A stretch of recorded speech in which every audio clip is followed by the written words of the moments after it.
Hi friends, நான் உங்கள் SK. இன்றைக்கி நம்ம பார்க்க போகிற குட்டி ஷார்ட்ஸ். 1997 பாகிஸ்தானில் ஒரு நியூக்ளியர் வெடிச்ச சத்தம் மாதிரி ஒரு சவுண்டு பெருசாக கேட்குது. அது மேகத்துக்குள்ளேருந்து வருது.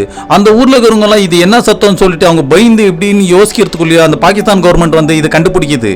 அப்புறமா தான் அவங்களுக்கு தெரிய வருது, இது இந்திய விமானம் அவங்க எல்லைக்குள்ளே நுழைஞ்சு அந்த சோனிக் சவுண்ட்லேருந்து வந்த அந்த சவுண்டு தான் அவங்கள இவ்வளோ பேர் கதி கலங்கி வச்சிருக்குன்ட்டு. ஸோ அதுக்கப்புறம் இந்த பாகிஸ்தான் கவர்மெண்ட் என்ன பண்ண, இமிடியேட்டாக அவங்க ராணுவத்துக்கு அறிவிக்குது. அமெரிக்கா கொடுத்த அந்த F-16 ஃப்ளைட்டை எடுத்துன்னு போயிட்டு அந்த ஃப்ளைட்டை அடிச்சு வச்சு தம்சப் பண்ணிடுங்க அந்த வார் பிளைன்னு சொல்லிட்டு அவங்க அறிவிக்கிறாங்க.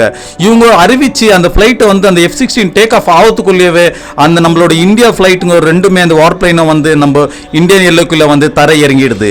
இவங்களுக்கெல்லாம் புரியவே இல்லை. அந்த நாள் ஃபுல்லாக இவங்க யோசிச்சுக்கிட்டே இருக்காங்க, இந்த பாகிஸ்தான் கவர்மெண்ட் எப்படி நம்ம டேக் ஆஃப் ஆகிறதுக்குள்ளேயே இந்த ஃப்ளைட்டுங்கெல்லாம் போய் நம்ம ஊருக்குள்ள வந்து இவ்வளோ பெரிய விஷயத்தை பண்ணிட்டு போய் சேஃபாக லேண்ட் ஆயிடுச்சுன்னு சொல்லிட்டு அதுக்கப்புறம் தான் நம்ம கவர்மெண்ட் மறுநாள் அறிவிக்குது, நாங்கள் உங்கள் எல்லைக்குள்ள அனுப்பிச்ச ஃப்ளைட் வேற எதுவுமே இல்லை, ரஷ்யா கொடுத்த MiG ஃப்ளைட்டு தான்றத அவங்க அறிவிச்சதுக்கு அப்புறம் தான் பாகிஸ்தான் வந்து ரொம்ப ஒரு ஷாக்ல இருந்தாங்க. ஸோ நீங்க பாருங்க, நம்ம ரஷ்யா வந்து நம்மளுக்கான எமர்ஜென்சி சுச்சுவேஷனில் அவங்க ரொம்ப நம்மளுக்கு கை கொடுப்பாங்க. அவங்க கொடுத்த இந்த ஃப்ளைட்டெல்லாம் நம்மளுக்கு எவ்வளோ உதவிகரமாக இருக்குன்றதை நீங்கள் மறக்காமல் கமெண்ட்டில் சொல்லுங்கள். உங்களுக்கு எத்தனை பேர் ரஷ்யா பிடிக்கும்ன்றதையும் கமெண்ட்டில் சொல்லிடுங்க.